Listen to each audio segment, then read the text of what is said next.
Kim Hyun stood on the observation deck of New Seoul Colony and watched the twin suns set behind the purple mountains. The mining colony had been his home for 15 years. He loved this place. The air was clean, the work was good, and the people were like family. His wife and daughter lived here. His friends worked here. This was home.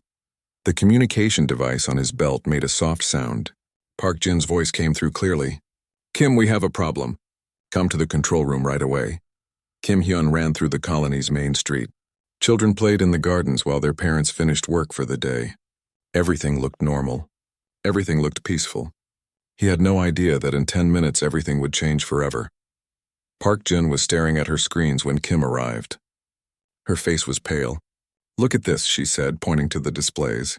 "Something big is coming out of space." Really big, Kim looked at the readings. Ships were dropping out of hyperspace near their planet. Lots of ships. The colony's scanners had never seen anything like them. The ships were huge and strange. They looked like they were alive. "Are they human ships?" Kim asked. "No," Park Jin said. "They're not human. They're not like anything in our databases." Lee Soo burst into the control room. His mining clothes were covered in dirt and he was breathing hard. "Did you see the sky?" he asked. "Something is blocking out the suns." Kim ran outside. Above them, massive shapes moved across the sky. The ships were so big they cast shadows over the entire colony. Their hulls looked like crystal and metal mixed together. Strange lights pulsed along their sides. Kim had never seen anything so beautiful and so terrifying. The ships moved slowly like great whales swimming through space. But Kim could feel the power in them. These were warships, and they were not here to talk. A voice suddenly filled the air around them. It came from everywhere at once. The voice was cold and did not sound human. "People of this world," it said. "I am Commander Nara of the Vorth Empire. You will be harvested. Your neural energy will feed our collective. Your world will be ours. Do not resist." Kim felt ice in his stomach. He grabbed his radio. "All defense teams, this is Kim Hyun. We have hostile aliens above us. Get to your positions now." The colony had some defenses. Mining lasers that could be used as weapons. Some old military vehicles. A few hundred people who knew how to fight. But as Kim looked up at the alien ships, he knew it would not be enough. The attack began without warning. Bright beams of energy shot down from the ships. The beams hit the colony's power station first. Explosions lit up the evening sky. Then they hit the communication tower. The main antenna fell like a giant tree. "Park Jin," Kim shouted into his radio. "Send the emergency message to Earth." "Do it now." Park Jin was already working. Her fingers flew over the controls as explosions shook the building around her. "I'm trying," she said. "The main transmitter is down. I'm using the backup." Strange creatures began dropping from the alien ships. They looked like giant insects with metal parts attached to their bodies. Their eyes glowed red and they moved fast. Very fast. Kim grabbed his rifle and ran toward the landing zone. Other colonists were already fighting. The mining foreman, Choi Han, was using a plasma cutter to fight the alien creatures. A teacher named Shin Da was helping children run to safety. The alien creatures were strong. Their weapons shot bolts of energy that burned through metal. When they hit a person, the person fell down and did not get up. Kim shot at one of the creatures. His bullet hit it, but it kept coming. "The weapons don't work," Choi Han shouted. "They're too strong." More ships landed. Bigger creatures came out. These ones had machines built into their bodies.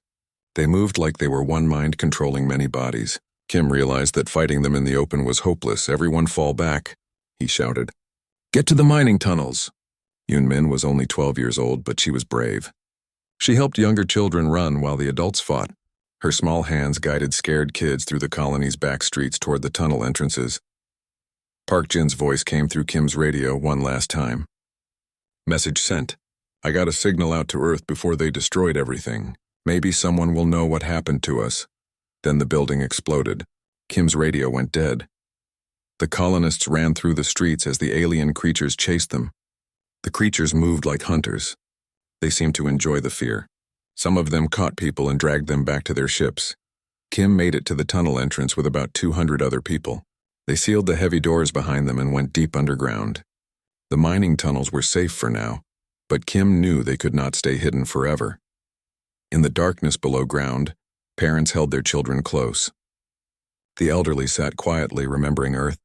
The young people talked about fighting back, but everyone was thinking the same thing. They were trapped, and no one was coming to help them. Above them, the alien ships settled over New Sol Colony like a metal storm cloud. Commander Nara's creatures began building strange machines. They were getting ready to harvest every human on the planet. Kim looked at the faces around him in the dim tunnel light. These were good people. They deserved to live. They deserved to see their families again. But as the sounds of alien construction echoed through the rock above them, Kim wondered if any of them would survive the next few days. The invasion had taken less than an hour. The Vorth Empire had conquered another world. But they had not yet learned that when humans are pushed into a corner, they do not give up easily. And somewhere in space, Park Jin's desperate message was racing toward Earth at the speed of light. Admiral Kang Su stood in the Earth Defense Command Center and stared at the star map. Red dots marked the locations of human colonies that had gone silent. 12 worlds in 6 months. No distress calls. No survivors. Just empty space where thriving communities used to be. Captain 01 walked into the room carrying a data pad.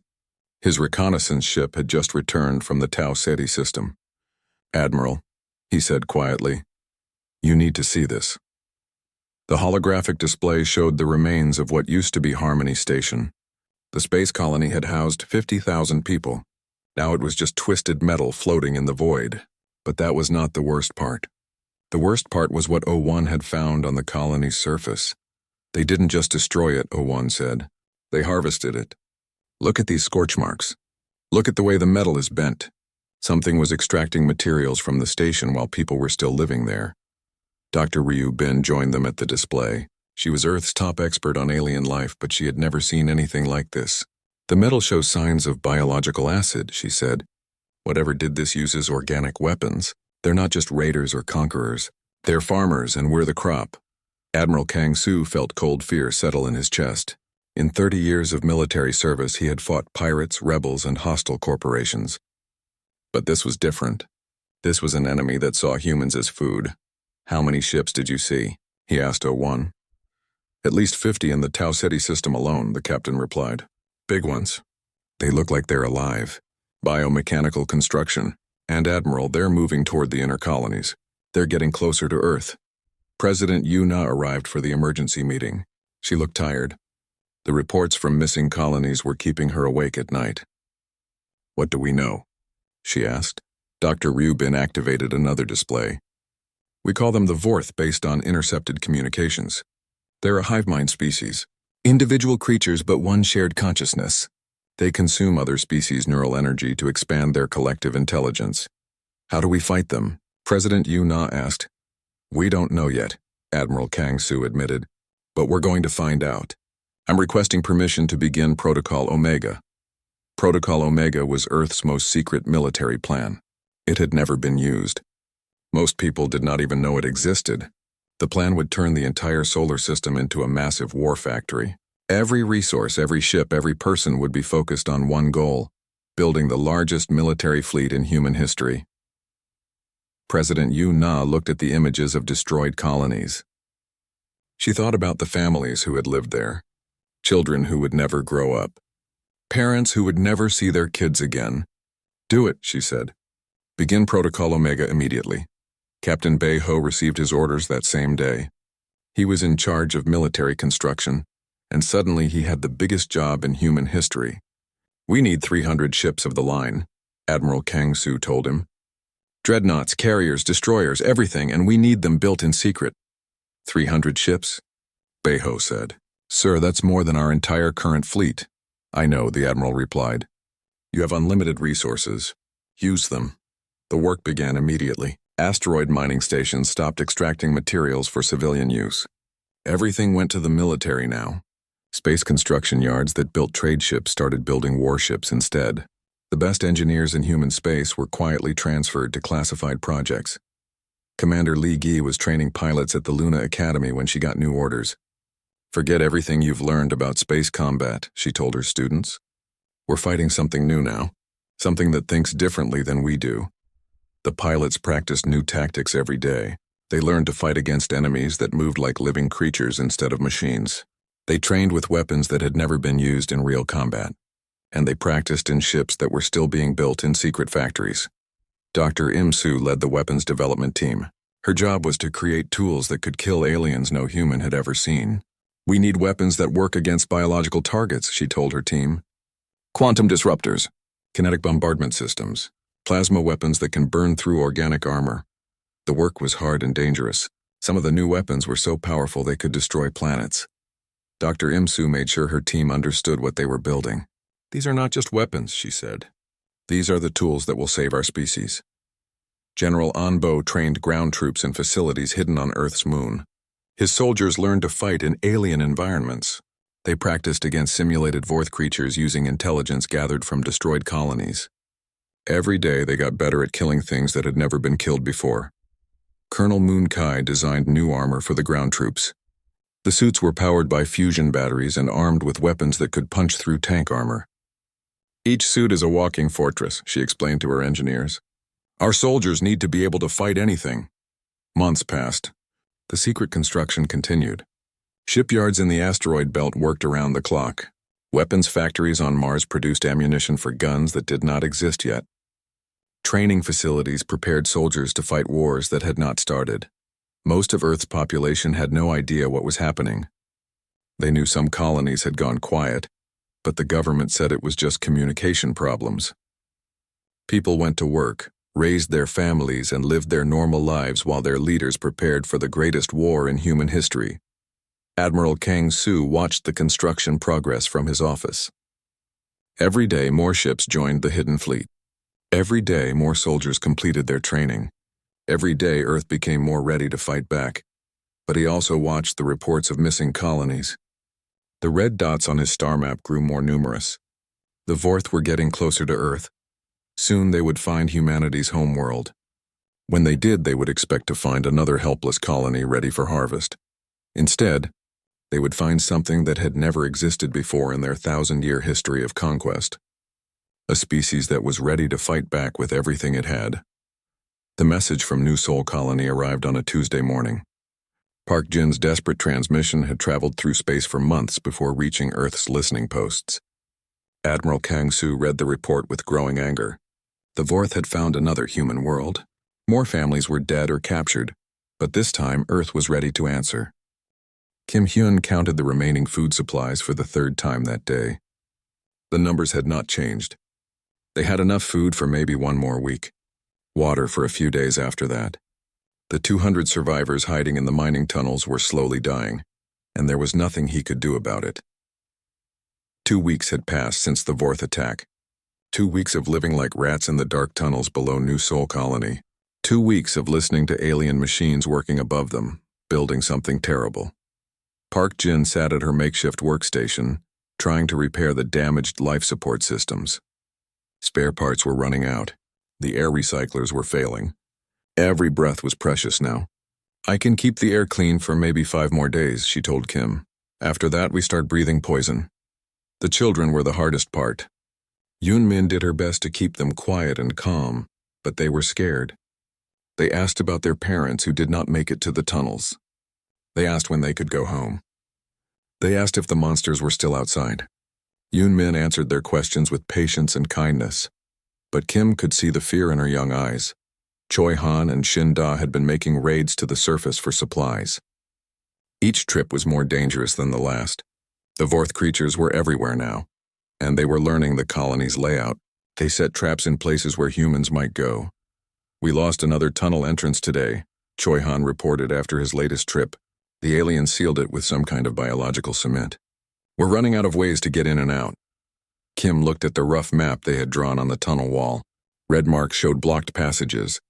Yellow marks showed places where Vorth patrols had been seen. Green marks showed safe areas, but there were fewer green marks every day. "What did you see up there?" Kim asked. Choi Han's face was grim. "They're building something big in the center of town. Looks like a factory, but made of living tissue. And Kim, I saw what they're doing with the people they caught." Kim did not want to hear this, but he needed to know. "Tell me." "They're using them as batteries," Choi Han said quietly. "The aliens have them connected to machines. The machines are draining their life energy to power the alien equipment. The people are still alive, but they're not really living anymore. Shinda had found 3 more survivors during the raid. They were hiding in a collapsed building, nearly dead from hunger and fear. More mouths to feed, she said, but she said it kindly. No one talked about leaving people behind. They were human. That was enough. Li Su had been studying the alien poison that was slowly flooding the lower tunnels. The Vorth were pumping some kind of biological fluid into the colony's water system.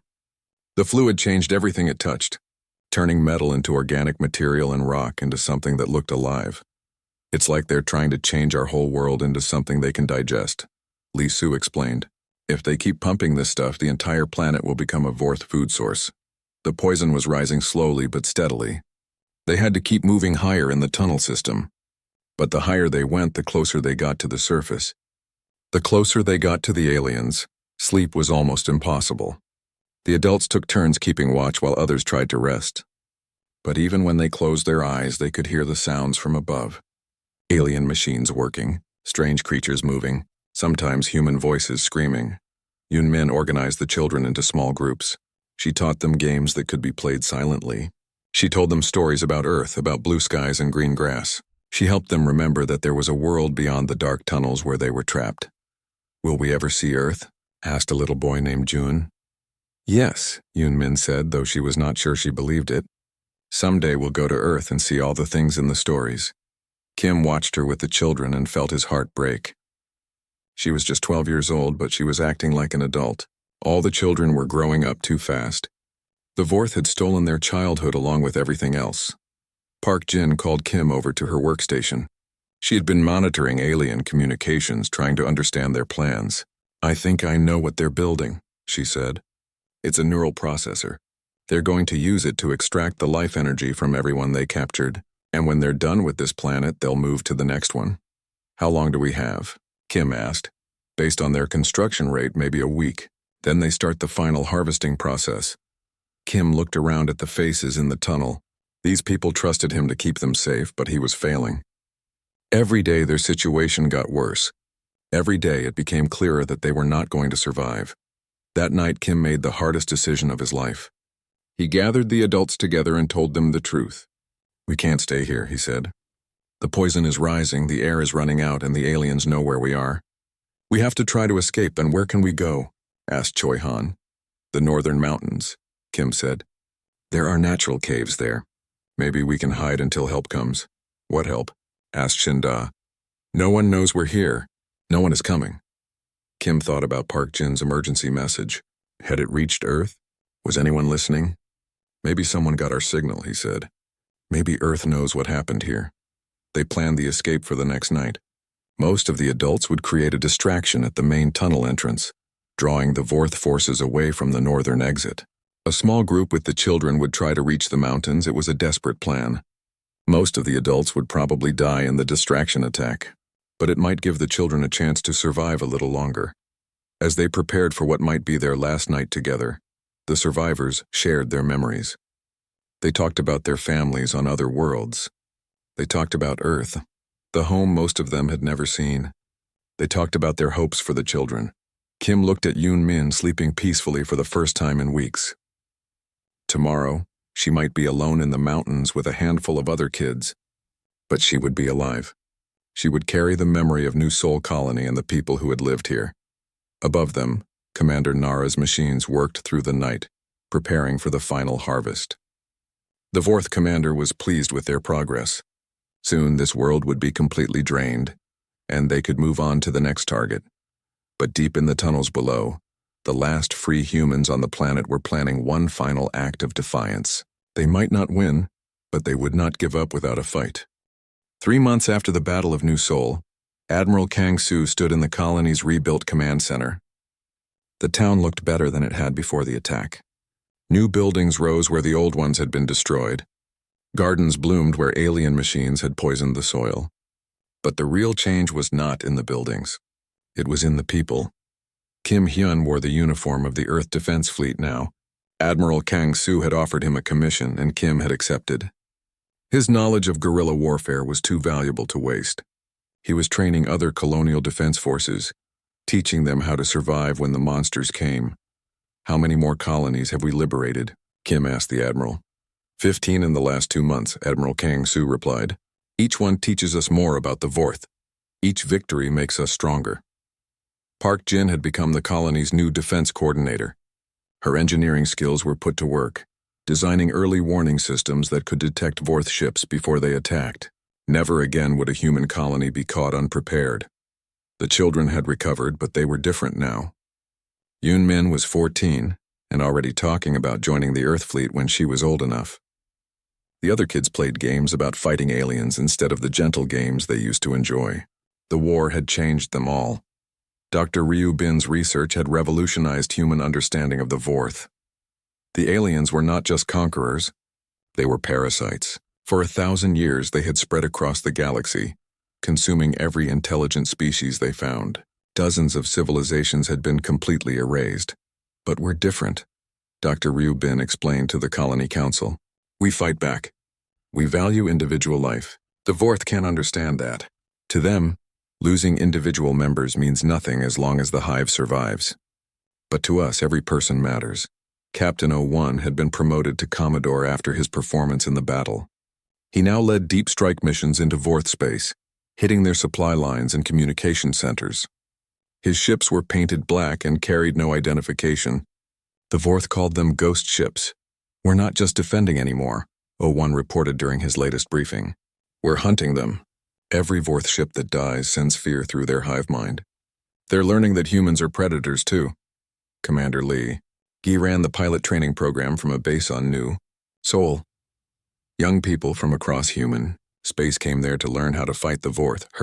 Students called her the Dragon Lady because she was so fierce in training, but they also loved her because she kept them alive in combat. The Vorth think in straight lines, she told her students. They're efficient but predictable. We think in curves. We improvise, we adapt. That's why we win. General An Bo had established a permanent base on New Seoul. The planet was now the forward command post for humanity's war against the Vorth Empire. Soldiers, ships, and supplies flowed through the colony on their way to the front lines. Colonel Moon Key's power armor designs had been improved based on combat experience. The new suits were faster, stronger, and deadlier. Every Marine who wore one was worth 100 regular soldiers. The Vorth had learned to fear the sight of human armor. Dr. Im Su's weapons lab had moved to New Seoul as well. She worked with captured Vorth technology to create even more advanced weapons. Her latest creation was a virus that could infect Vorth bioships and turn their own systems against them. We're not just matching their technology anymore, she told Admiral Kang Su. We're surpassing it. Our weapons work because we understand something they don't. The value of individual creativity, Captain Bay. Ho oversaw the construction of humanity's largest shipyard in orbit around New Seoul. New warships rolled off the production lines every day. Each one was better than the last. The Earth fleet was becoming the most powerful military force the galaxy had ever seen. But the war was far from over. The Vorth Empire still controlled thousands of star systems. They had billions of ships and trillions of creatures. Defeating them would take years, maybe decades. Lee Su had returned to mining, but now he extracted materials for weapons instead of trade goods. The colony's entire economy was focused on supporting the war effort. Everyone contributed. Everyone sacrificed. This is bigger than just saving our colonies, Lee Su said during a town meeting. We're fighting for every species the Vorth have enslaved. We're fighting for the future of intelligence in the galaxy. Choi Han and Shin Da had joined the Earth Marines. They wore the new power armor and carried plasma rifles. Their experience fighting the Vorth made them excellent trainers for new recruits. They taught soldiers how to think like guerrilla fighters. President Yu Na visited New Seoul to see the progress of the war effort.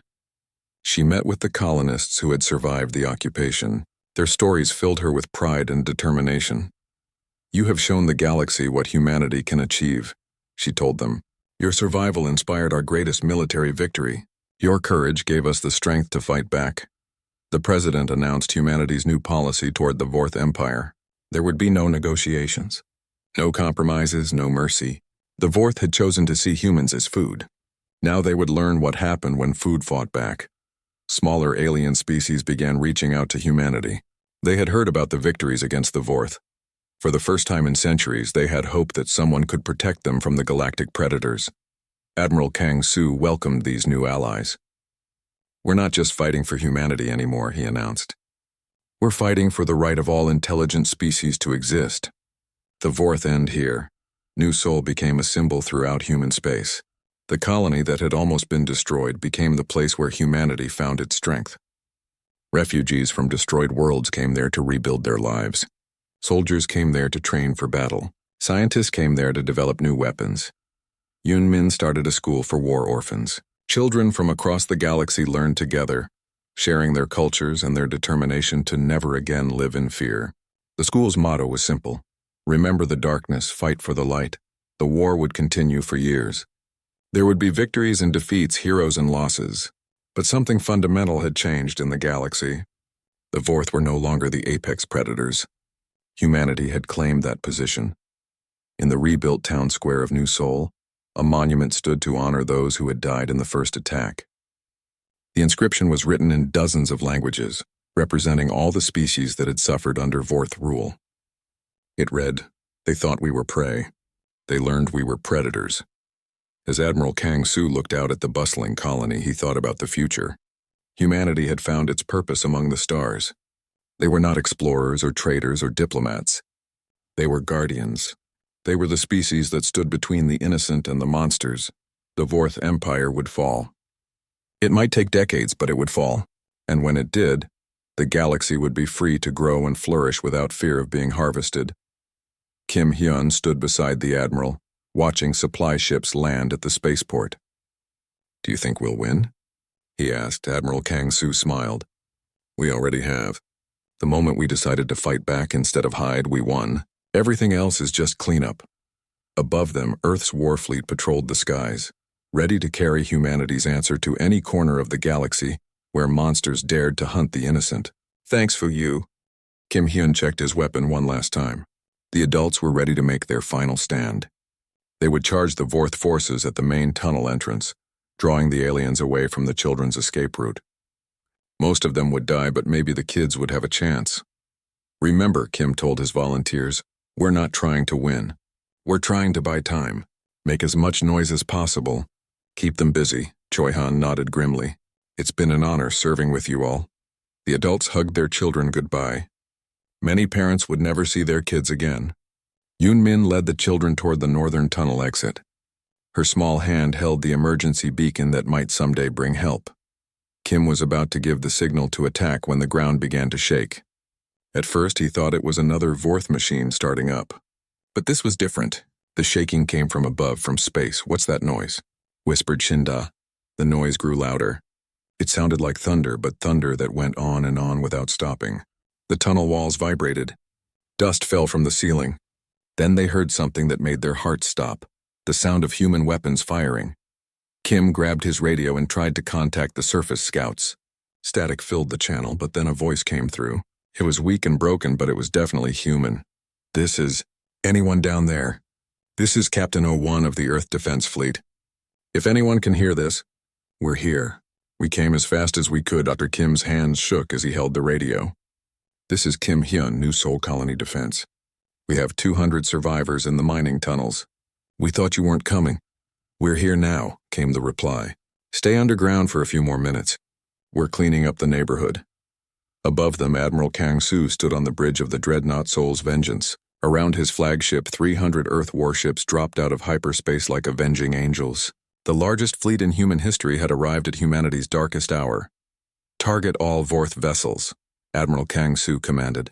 "Show them what happens when they hunt our people." The Earth fleet opened fire with weapons the Vorth had never seen before. Quantum torpedoes ripped through bioship hulls that had seemed invincible. Plasma beams melted alien armor like ice in sunlight. Kinetic bombardment rounds struck with the force of small meteors. Commander Nara felt the first stirrings of an emotion her species had forgotten: fear. The Vorth hive mind was built for conquering helpless prey. They had never faced organized resistance like this. "Impossible," she transmitted to her fleet. "How can they have weapons that work against our bioarmor?" Dr. Im Su's research team had spent months designing those weapons specifically to kill Vorth creatures. Every shot was calculated to disrupt the aliens' biomechanical systems. The weapons were built for one purpose: revenge. Captain 01 led the first wave of assault cruisers down through the planet's atmosphere. His pilots had trained for months to fight bioships. Now they put that training to use. The alien air support fell like leaves in a storm. "This is for every colony you destroyed," Owan said as his plasma cannons burned through another Vorth fighter. On the surface, the real work was just beginning. Colonel Moon Key's Marines deployed in their new power armor. Each suit was a walking tank, immune to Vorth bioenergy weapons. The aliens' most deadly attacks bounced off the human armor like raindrops. General Anbo coordinated the ground assault from his command ship. His soldiers moved with precision and fury, dismantling the harvesting facilities the Vorth had built on human suffering. "Priority target is the neural processor," General Anbo commanded. "Free our people and destroy that abomination." The Marines reached the center of New Sol Colony, where Commander Nara had built her harvesting facility. The sight filled them with rage. Hundreds of human colonists hung suspended in biomechanical pods, their life energy being drained to power Vorth machines. "Cut them down," Colonel Moon Key ordered. "All of them. Now." The Marines worked quickly to free the captured colonists. Many were weak and barely conscious, but they were alive. Human medics rushed in to provide emergency care while the soldiers continued their advance. Commander Nara tried to rally her forces, but the Vorth were not built for defensive warfare. They were predators, not soldiers. When faced with an enemy that fought back with superior technology and absolute determination, they began to break. In the tunnels below, Kim Hyun heard the sounds of battle moving across the surface. Human voices shouting orders, human weapons firing, the sound of Vorth creatures dying. For the first time in weeks, he smiled. "All adults stand down," he announced to his people. "The cavalry has arrived." Captain Beho's engineering teams landed with the second wave of ships. Their job was to assess the damage and begin reconstruction immediately. They brought medical supplies, food, and equipment to restore the colony's life support systems. Park Jin couldn't believe what she was seeing when the first human soldiers reached the tunnel entrance. "You came," she said, tears streaming down her face. "You actually came." "We never leave our people behind," the soldier replied. "That's what makes us human." Yoon Min emerged from the tunnels with the other children, blinking in the sunlight for the first time in weeks. Above them, Earth's warships filled the sky like protective giants. The nightmare was over, but Admiral Kang-soo knew this was just the beginning. His ships had saved one colony, but the Vorth Empire spanned thousands of worlds. This victory would send a message through their hive mind. Humanity was no longer prey. Commander Lee Gee's fighter squadrons continued their pursuit of fleeing Vorth ships. Not one alien vessel would escape to report back to the Empire. This attack had to look like the colonists had simply vanished, just like the Vorth usually did to their victims. Dr. Ryu Bin studied the captured Vorth technology while the battle continued around her. What she found changed everything. The aliens' hive mind was their greatest strength, but it was also their fatal weakness. They could not understand individual sacrifice for collective benefit. As the last Vorth ship exploded in the upper atmosphere, Kim Hyun stood with his wife and daughter, watching Earth's fleet patrol their skies. The colony was saved, but more importantly, humanity had proven something to itself. They were not victims anymore. They were warriors. And the galaxy's monsters now had something to fear. Commander Nara's final transmission to the Vorth Empire was a scream of terror that echoed through the hive mind. For the first time in their species' history, they had encountered something they could not harvest, could not consume, could not defeat. They had encountered humanity's wrath.